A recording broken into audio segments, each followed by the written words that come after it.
मैं आज सत्यनारायण की व्रत की कथा बता रही हूँ।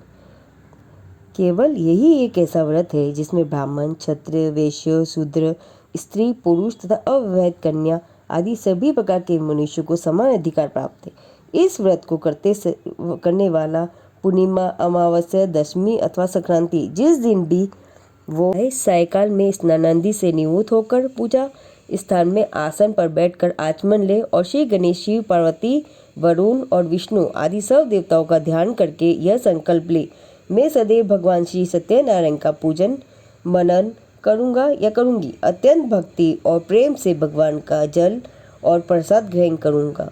यह संकल्प लेकर गणेशादि सभी देवताओं की पूजा करें। पुष्पमाला हाथ में लेकर श्री सत्यनारायण की कथा को कहते हुए उनका स्मरण करें और कहे, हे तीनों लोकों के स्वामी, मेरे सब कष्टों को दूर करके मुझे मोक्ष प्रदान करें। मनोकामना से पूर्ण हो जाने पर व्रत का उद्यापन जरूर करें। कथा। एक बार वन में सौनक आदि 88,000 ऋषियों ने सूर्य जी से पूछा, हे प्रभु, इस कलयुग में वेद विद्या सहित मानवों को मोक्ष किस प्रकार मिलेगा? सूर्य जी बोले, हे वैष्णव, आपने सब प्राणियों के हित के निमित्त यह बात पूछी है, अतः मैं आपको सत्यनारायण व्रत के बारे में बताऊंगा।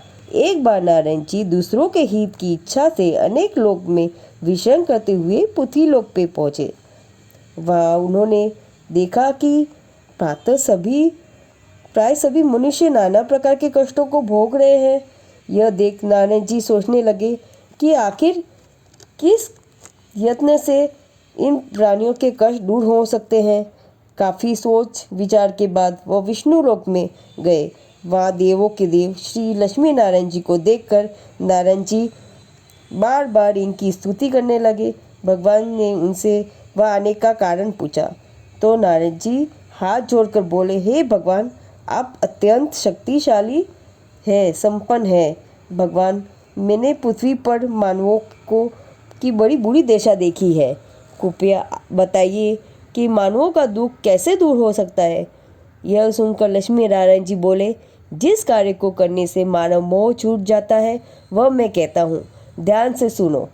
बहुत से पुण्य को देने वाला यह दुर्लभ व्रत है। आज मैं इस व्रत के बारे में बतलाता हूँ। यह व्रत सत्यनारायण जी का है। इस व्रत के कारण करने से मानव मृत्युलोक में भी सुख भोग कर अंत में मोक्ष की प्राप्त होती है। हे नारद, कष्ट, शोक आदि को दूर करने वाला, धन धान्य को बढ़ाने वाला, सौभाग्य को देने वाला, सब विषयों में विजय दिलाने वाला श्री सत्यनारायण जी का व्रत संध्या समय ब्राह्मणों और बंधुओं के साथ धर्मपरायण होकर करना चाहिए। पृथ्वी पर जिसने सबसे पहले इस व्रत को किया था, अब मैं इसके बारे में बताता हूँ। हे नारद, किसी समय काशीपुर नगर में एक ब्राह्मण रहता था। वह अति निर्धन था। उसे एक समय भी भरपेट भोजन नहीं मिलता था। भूख प्यास से बेचैन वह रात दिन इधर उधर मारा फिरता रहता था। उस ब्राह्मण से प्रेम करने वाले भगवान ने बूढ़े ब्राह्मण का रूप धारण करके उसके पास जाकर पूछा, हे विप्र, तू नित्य प्रतिदिन सुबह से लेकर संध्या तक इधर उधर घूमता रहता है, आखिर तुझे क्या कष्ट है? तू निसंकोच मुझे कहे। इस पर ब्राह्मण बोला कि हे ब्रह्म स्वरूप, मैं बहुत निर्धन ब्राह्मण हूँ। भिक्षा के लिए दिन रात भ्रमण करता हूँ, फिर भी मुझे एक जून का खाना नहीं मिलता। इसलिए हे महानुभाव, यदि आप इसका उपाय जानते हैं तो कृपया मुझे बताइए। तब वृद्ध ब्राह्मण के रूप में भगवान बोले, हे विप्र, तीनों लोकों में भगवान सत्यनारायण मनवांछित फल प्रदान करने वाले हैं। उनका व्रत करने से मनुष्य के सभी कष्ट दूर हो जाते हैं, अतः यह व्रत किया कर। इतना कहकर भगवान लोप हो गए। सूजी आगे बोले, उस ब्राह्मण ने तत्काल निश्चय कर दिया कि मैं इस व्रत को करूँगा। उस रात ब्राह्मण को निद्रा न आई। अगले दिन वह शीघ्र ही उठकर भिक्षा के लिए निकल पड़ा। उस दिन संयोगवश ब्राह्मण को अधिक भिक्षा मिली।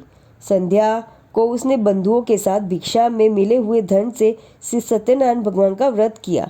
उस व्रत के प्रभाव से ब्राह्मण को कष्ट दूर होने लगे। वह धन धान्य से संपन्न हो गया। भगवान का ऐसा चमत्कार देखकर ब्राह्मण प्रति मास सत्यनारायण भगवान का व्रत करने लगा। इस प्रकार जो मनुष्य इस व्रत को करेगा उसके सब कष्ट नष्ट हो जाएंगे और अंत में वह मोक्ष को प्राप्त होगा। भगवान लक्ष्मी नारायण ने नारद जी से इस व्रत के संबंध में जो कुछ भी कहा वह मैंने तुम्हें सब बता दिया। अतः धन धान्य देने वाला, सब सुख भोगने वाला यह सत्यनारायण का व्रत जरूर करना चाहिए। जय सत्यनारायण भगवान।